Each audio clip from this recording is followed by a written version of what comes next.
Here's how I got the hardest worked HiLux in the country to 500,000 Ks.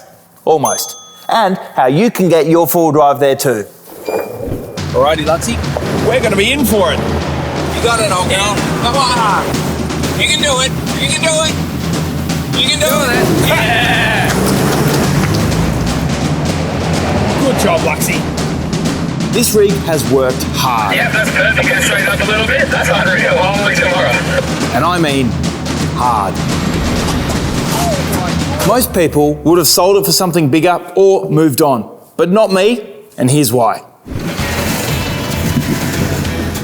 One thing I've always aimed to do is be realistic about what this HiLux is. It's not a tow rig, it's not a race car, it's a purpose-built four-wheel drive, and I always try to use it accordingly. Like it's nothing. This bloke doesn't eat lunch in his lunch hour, he goes rock crawling in his lunch hour, and it shows. With that in mind, let's have a look at a couple of things I've done to keep it running well over the years.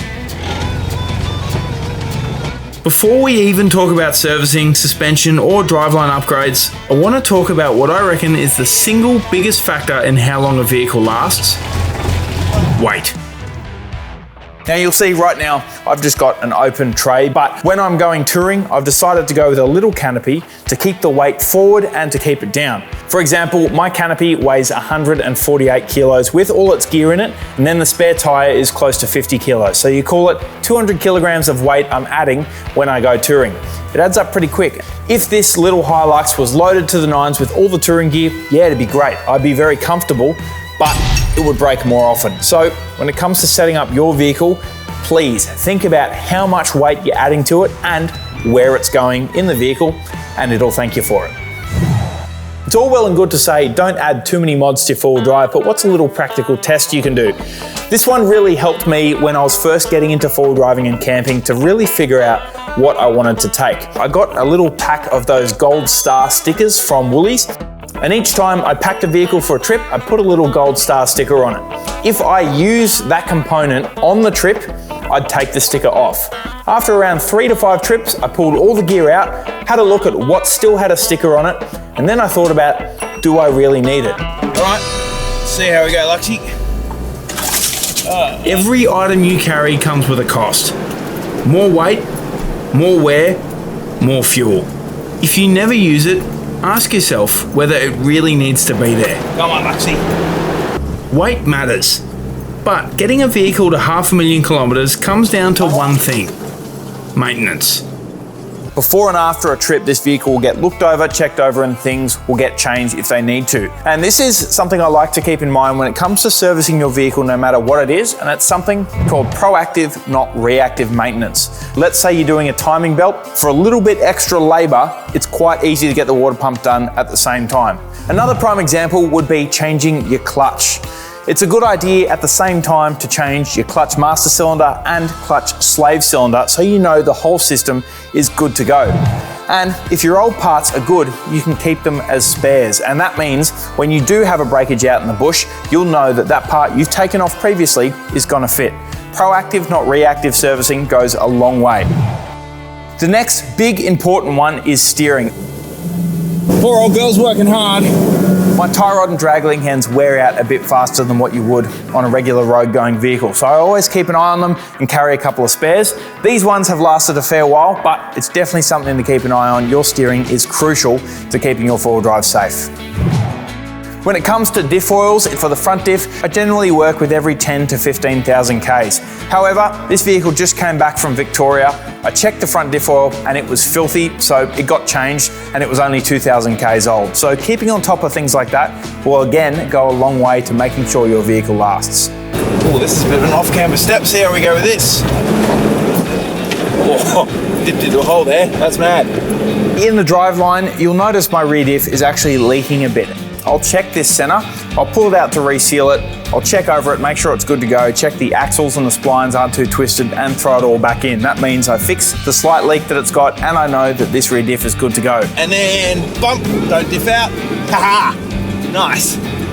This is just another example of why proactive and not reactive maintenance is good when you've got parts that you know are a bit of a weak point, like my rear center is.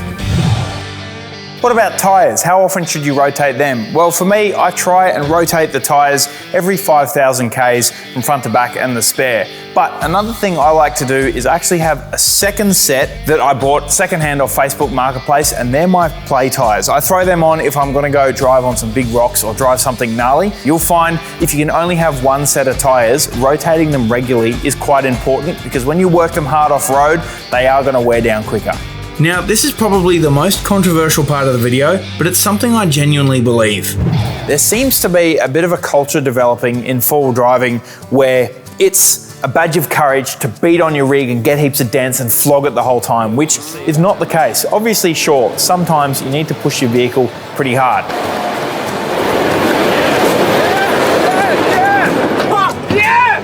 I just drove like a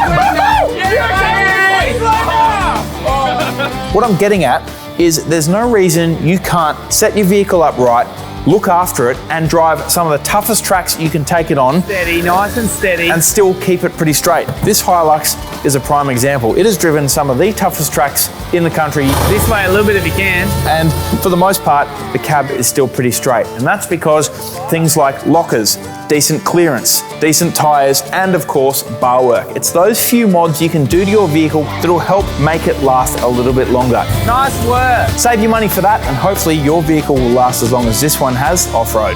Now you're just showing off, mate. Yeah, but I'd love to know what you guys at home think. Do you reckon I'm onto something here? Is there a bit of a culture developing that it's cool and trendy to beat on your vehicle because you saw it on TikTok? Or have I just got rocks in my head? Let me know in the comments below. I'd love to hear from you.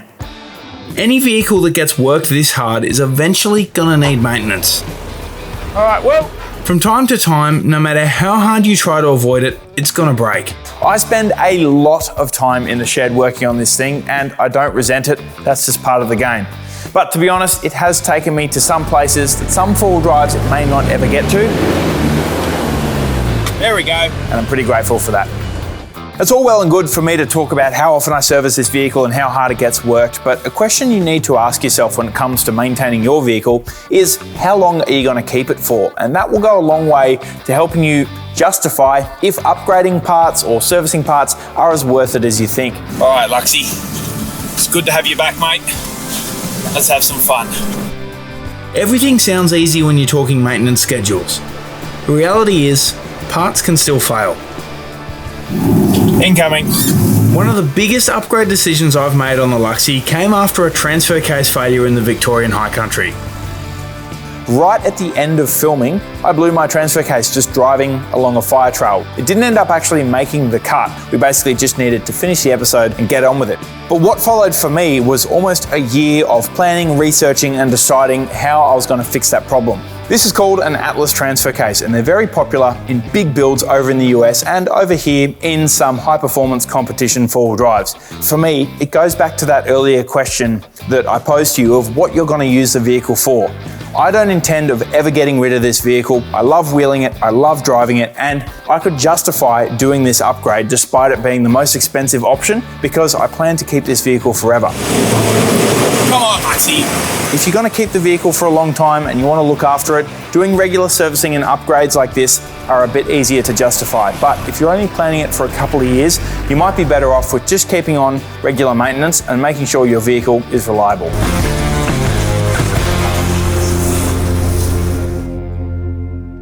It's time for the Q&A. Now, we put a post up on social media asking if you guys at home had any questions about how to make your rig last just a little bit longer, or if you had any questions specifically about my HiLux. First one is from Ash R81.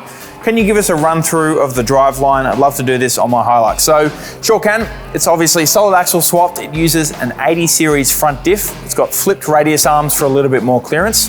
Gearbox and engine are standard. Obviously done an intercooler and cooling system upgrades and airbox, but apart from that, the engine has pretty much been left alone. Out in Africa asked how to best protect the chassis. I try and clean underneath the vehicle a fair bit, and I also use some chassis shield from 4Drive Detail. Maybe once a year or so, I'll jump under with a wire brush on a drill and some chassis paint, and I'll just cut back all that rust and spray over it with a rattle can just to keep things looking nice and to help it last a bit longer. Keys N70 asks, would you choose a different diff/suspension setup if you had your time again? What was that? That rock is between your tube guard and your tyre. I reckon if I was to do it again, I'd probably run on coilovers, and I'd probably keep the 80 front end, maybe with a GU center. And I reckon the rear diff, I probably would have gone a LandCruiser rear housing. I was right at the tipping point. Perfect, mate. It might even still be something I'd upgrade, but yeah, for me, it'd probably be the coilovers and the rear diff is probably what I'd change. The rest, I'm pretty happy with. Harris Budge, this is a good question. What spare parts do you always carry on trips? A fair bit.